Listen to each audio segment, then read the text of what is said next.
الرجیم بسم اللہ الرحمن الرحیم۔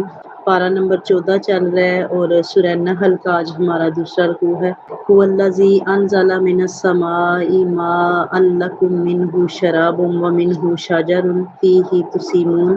وہی ذات یعنی وہ اللہ تعالیٰ جس نے اتارا آسمان سے پانی، لکم تمہارے لیے، منہ شراب اس میں کچھ پینے کے کام آتا ہے، ومنہ شجر اس سے سبزہ اگتا ہے، فیہ تسیمون جس میں تم مویشی چراتے ہو، ینبت لکم بہ الزرع تمہارے لیے اس کے ذریعے طرح طرح کے کھیت ہیں، والزیتون اور زیتون ہے، والنخیل اور کھجور ہے، والاعناب اور انگور ہے، ومن کل الثمرات اس کے علاوہ ہر قسم کے پھل، ان فی ذلک لآیۃ لقوم یتفکرون یقیناً ان تمام چیزوں میں قدرت الہی کی نشانی ہے اس قوم کے لیے جو غور و فکر کرتی ہے۔ یعنی پیچھے یہ سورہ نحل جہاں سے شروع ہو رہی ہے، اللہ تعالیٰ نے یہاں بھی اپنی نعمتوں کا تذکرہ کیا ہے، اس رکوع میں بھی اللہ تعالیٰ پانی کی فضیلت کو، آسمان سے بارش کی فضیلت کو بیان فرما رہا ہے کہ یہ جو بارش ہے یا پانی ہے، یہ زمین کو کہہ لیں زندہ رکھنے کا ایک اللہ تعالیٰ کا طریقہ کار ہے کہ انسان جتنا مرضی ہے نا کھیتیوں کو سیراب کرتا رہے، وہ کما حق نے پورا نہیں کر سکتا۔ اتنے مہنگے پانی خرید کے بندہ لگاتا ہے اور وہ پورا نہیں پڑتا، لیکن اللہ کی رحمت سے ایک بارش ہوتی ہے تو زمین ایسے زندہ ہو جاتی ہے۔ اللہ فرماتا ہے کچھ تمہارے پینے کے کام آتا ہے۔ اب یہی پانی نا کہیں وہ جمع ہوتا ہے ندیوں میں، کہیں آبشاروں میں، تو وہاں پہ یہ پینے کے کام آتا ہے اور اسی سے سبزہ اگتا ہے جس میں تم مویشی چراتے ہو۔ یعنی اللہ نے چرند پرند کی حیات کا دار و مدار، انسان کی، جاندار مخلوقات کی، آبی مخلوقات کی حیات کا دار و مدار کس کو بنا دیا؟ پانی کو۔ اگر پانی زمین سے ختم ہو جائے تو انسان کا جینا محال ہو جائے۔ اللہ تعالیٰ فرما رہے کہ اسی کے ذریعے یہ طرح طرح کے کھیت، زیتون، کھجور، انگور، ہر قسم کے پھل جن میں اللہ تعالیٰ کی قدرت کی نشانی ہے۔ کس کے لیے نشانی ہے؟ جو غور و فکر کرتی ہیں۔ سخر لکم اللیل والنہار اللہ تعالیٰ نے مسخر کر دیا تمہارے لیے دن اور رات کو، والشمس والقمر سورج اور چاند کو، والنجوم مسخرات بامرہ اور تمام ستارے بھی اس کے حکم کے پابند ہیں۔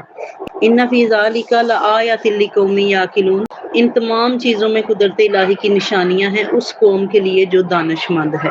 یعنی انسان غور کرے نا، کبھی آپ نے انار کو کھول کے غور کیا ہے؟ جب ہم اس کو کھولتے ہیں اس کا ایک ایک دانہ یوں پیوست ہے اس کے اندر کہ کوئی اس میں نا وہ کجی نہیں ہے، کوئی اس میں جھول، اور اتنی خوبصورتی کے ساتھ، اور ایک باریک سی جھلی ہوتی ہے اس کے اندر، اور اس میں اس کی مینٹیننس ہے، کیسے سجا کے اللہ تعالیٰ نے وہ اس کو بنایا ہے۔ ایسے ہی سارے پھل ہیں۔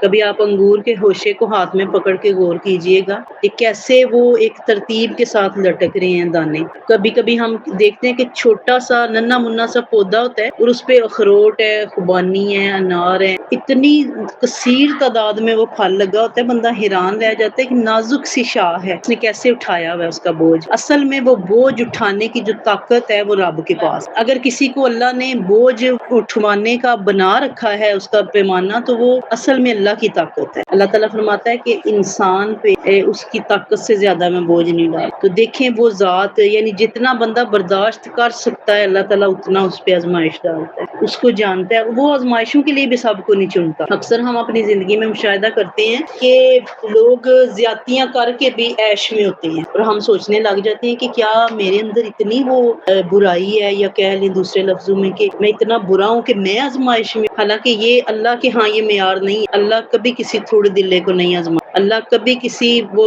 کہہ لیں نا چھوٹے پانڈے میں وہ نہیں ڈالتا آزما۔ اللہ ہمیشہ اپنے بندوں کو چنتا ہے، اس کو پتہ ہے کہ کون صبر کر سکتا ہے، کون شکر کر سکتا ہے۔ تو یہ ذات فرما رہی ہے کہ اس میں نشانیاں ان لوگوں کے لیے جو عقل مند۔ جب بندہ غور کرتا ہے نا کہ جو ذات اتنی ترتیب سے کائنات کا نظام چلا رہی ہے، تو کیا میرے حالات اس سے پوشیدہ ہے؟ وہ یقیناً میرے اوپر بھی کرم فرمائے گی، وہ یقیناً میرے پہ بھی نظر رحمت کرے گی، اور اللہ تعالیٰ کی ذات ہر اس انسان کے یقین کی لاج رکھتی ہے جو اس پہ اپنا توکل مضبوط کرے۔ کرے۔ وما زارا لکم فی الارض مختلفا الوانہ، اس کے علاوہ جو پیدا فرمایا تمہارے لیے زمین نے، اسے بھی مسخر کر دیا، الگ الگ ہے ان کا رنگ روپ۔ ان فی ذلک لآیۃ لقوم یذکرون، یقیناً ان میں قدرت کی نشانی ہے ان لوگوں کے لیے جو نصیحت قبول کرتے ہیں۔ اب یہاں اللہ کیا فرما رہا ہے کہ دیکھیے ایک ہی کھیتی ہے، اس میں آپ دھنیے کا بیج ڈالیں گے تو اس کا الگ وہ ہوگا، اس میں آپ لہسن بوئیں گے تو اس کا الگ پروسیس ہوگا، اس میں آپ گندم کا ایک ہی زمین ہے۔ بعض اوقات ایسے ہوتا ہے کہ کئی کسانوں نے نا کیاریاں بنائی ہوتی ہیں، ایک میں لہسن لگایا ہوا ہے، ایک میں پیاز لگائے ہوئے ہیں، ایک میں دھنیا لگایا ہوا ہے، ایک میں پودینہ اگایا ہوا ہے تو یہ ایک زمین،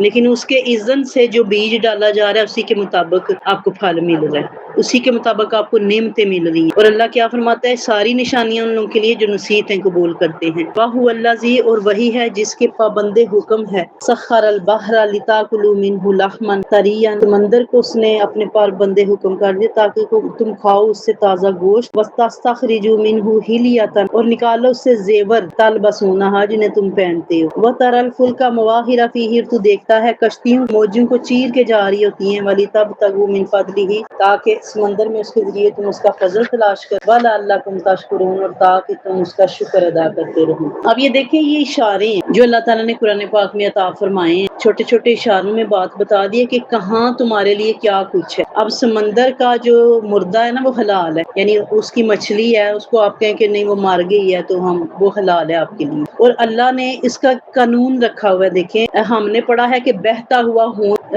حرام ہے، لیکن مچھلی میں اللہ نے خون نہیں رکھا تاکہ انسان کے لیے حلال اور حرام کی تمیز واضح ہو جائے۔ اس ذات نے کتنے کرم کیے، وہاں سے جو کیکڑے پکڑے جاتے ہیں ان میں بلڈ نہیں ہے، مچھلی میں نہیں ہے، یعنی آبی جو جانور ہے، جاندار جو کھاتے ہیں اس میں کوئی بلڈ نام کی چیز نہیں ہے، اس میں ایک رگ ہے جس کو وہ ذبح کرتے وقت یا بناتے وقت ختم کر دیا جاتا۔ تو اللہ تعالیٰ کی ذات نے یہ کرم فرمایا، وہاں رہنے والوں کو وہاں رزق دے دی۔ جو سمندروں کے کنارے آبادیاں وہ کہاں جا کے تو سبزیاں لاتے پھریں، اور سبزیاں وہاں اگ نہیں سکتی، اللہ نے ان کے لیے وہیں بندوبست فرما دیا۔ یہ مچھلی کھاؤ، اسی میں تمہارے لیے بھرپور غذائیت۔ ہم جنہیں میسر نہیں ہے نا انہیں ڈاکٹرز کہہ رہے ہیں کہ آپ بچوں کو مچھلی کھلایا کریں، اس میں بڑے فوائد ہیں۔ تو جو مچھلیوں کے قریب ہیں، جن کی غذائی مچھلی اللہ نے انہیں اسی میں قوت اور طاقت دے دی ہے، جن کے کو سبزیاں دے رکھی ہیں اسی میں وٹامن اور منرلز رکھ دیے ہیں، اللہ نے ہر کسی کے لیے بندوبست فرما دیا۔ پھر اللہ نے سمندر میں اشارہ دیا کہ اس کے موتیوں میں تمہارے لیے زیور ہیں، وہ موج کرو۔ آرائش و زیبائش پسند ہے نا، عورت کو کتنے پسند ہے زیور، اللہ نے مہنگے مہنگے موتی وہاں دے دی، اور وہ کیا کر دیا، تم پہ حلال کر دیا۔ جائز طریقے سے کماؤ، کھاؤ، پہنو، عیش کرو، یہ دنیا تمہارے لیے مسخر کی ہے۔ مسخر سے مراد کیا ہے، وہی مسافر والا کھاتا ہے کہ تم نے یہاں رہنا ہے، فائدہ اٹھاؤ۔ جیسے آپ نوٹس کیجئے، ہم کسی ہوٹل میں جا کے رہتے ہیں تو آپ کہتے ہیں کہ ہمارا لگژری ہوٹل ہے، ہم نے گھر سے کچھ نہیں لے کے جانا، وہاں پہ ہمیں ناشتہ بھی ملے گا، وہاں پہ ہمیں کھانا بھی ملے گا، ایون شیمپو، تولیہ، صابن، ہر چیز اویل ہے وہاں، لیکن کیا ہے وہاں پہ، آپ نے ان چیزوں کو یوز کرنا ہے، ان کو ساتھ اٹھا کے نہیں لا سکتے آپ۔ یہ ہماری وہ مثال ہے، یہ ایگزامپل ہے جو دنیا میں ہمارے لیے اللہ نے دی ہے کہ ہم خالی ہاتھ آتے ہیں، وہ بے سر و سامان، جاتے ہوئے پھر یہاں سے 2 کپڑے کفن کے طور پہ لے جاتے ہیں، آتے ہوئے ہم بالکل ننگ دڑنگ آتے ہیں دنیا۔ تو ان 2 ساتھ لے جانے والے کپڑوں کے لیے کتنی لمبی جدوجہد، کتنے لمبے پنڈے ہیں، زندگی تیرے تعاقب میں ہم اتنا چلتے ہیں کہ مر جاتے ہیں۔ یعنی یہ جو انسان کی ساری تھکن کا مداوا وہاں قبر میں، تو قبر یا مومن کے لیے جنت کا باغ ہے تو یا پھر کافر کے لیے دوزخ کا گڑھ۔ اس کی تیاری، وہ امتحان جس کا نتیجہ ہمیں وہاں پہ بھگتنا ہے، تو وہ اس کی تیاری یہاں